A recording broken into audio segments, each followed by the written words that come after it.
यीशु मसीह के मधुर नाम से आप सबों को जय मसीह की। मेरे प्रियो, यीशु मसीह ही एकमात्र मार्ग और सत्य और जीवन है। क्या आप विश्वास करते हैं? तो आइए इस वचनों को सुने और आशीष को पाएं। ध्यान और प्रार्थना के साथ ये वचन को सुने। आइए वचन की ओर जाएंगे।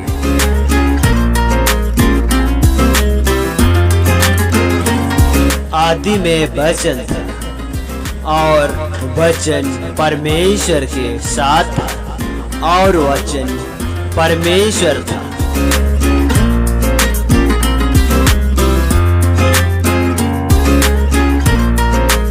और वचन देहधारी हुआ और अनुग्रह और सच्चाई से परिपूर्ण होकर हमारे बीच में डेरा किया। और हमने उसकी ऐसी महिमा देखी जैसी पिता के एकलौते की महिमा।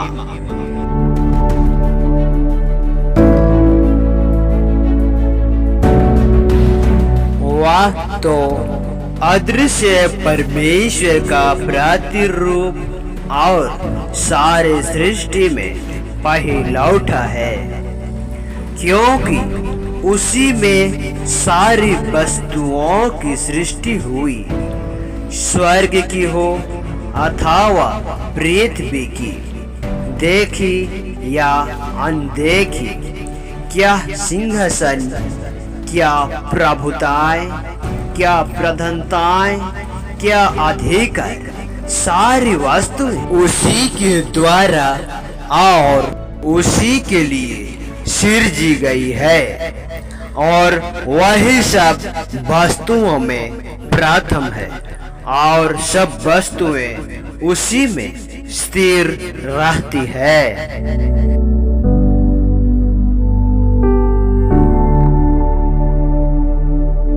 यीशु ने उससे कहा, मार्ग, सच्चाई और जीवन मैं ही हूँ।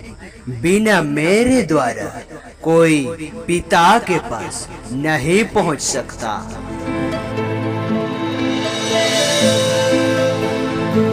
क्योंकि परमेश्वर ने जगत से ऐसा प्रेम रखा कि उसने अपना एकलौता पुत्र दे दिया, ताकि जो कोई उस पर विश्वास करे वह नाश ना हो परंतु अनंत जीवन पाए।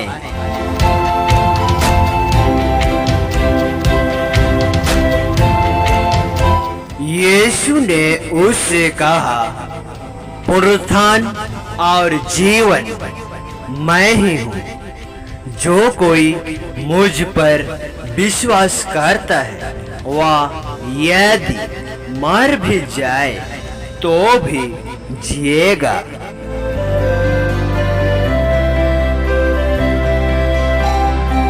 क्योंकि मनुष्य का पुत्र खोए हुओं को ढूंढने और उनका उद्धार करने आया है।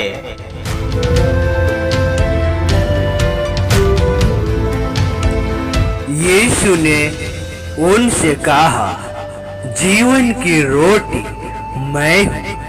जो मेरे पास आएगा वह कभी भूखा ना होगा और जो मुझ पर विश्वास करेगा वह कभी प्यासा ना होगा।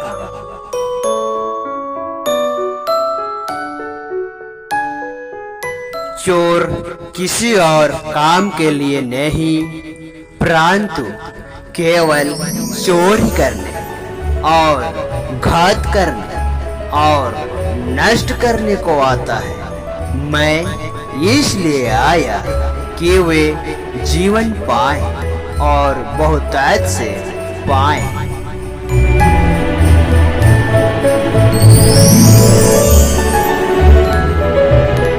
वह तुझ जाना जाता और मनुष्यों का त्याग हुआ था। वह दुखी पुरुष था, रोग से उसकी जान पहचान थी और लोग उससे मुख फेर लेते थे। वह तुच्छ जाना गया और हमने उसका मूल्य न जाना। निश्चय उसने हमारे रोगों को सह लिया और हमारे ही दुखों को उठा लिया। तो भी हमने उससे परमेश्वर का मारा कूटा और दुर्दशा में पड़ा हुआ समझा।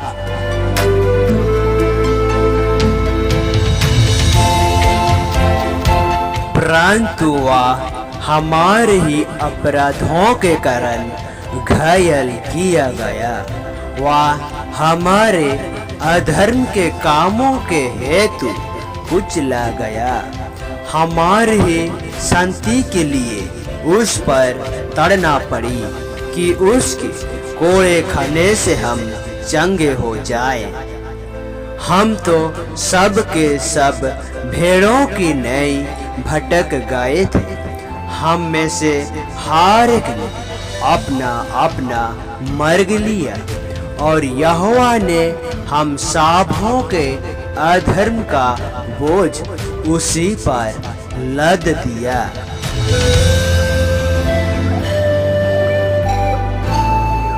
इस वचन के द्वारा प्रभु आप सबों को बहुतायत के साथ आशीष दे। आमीन।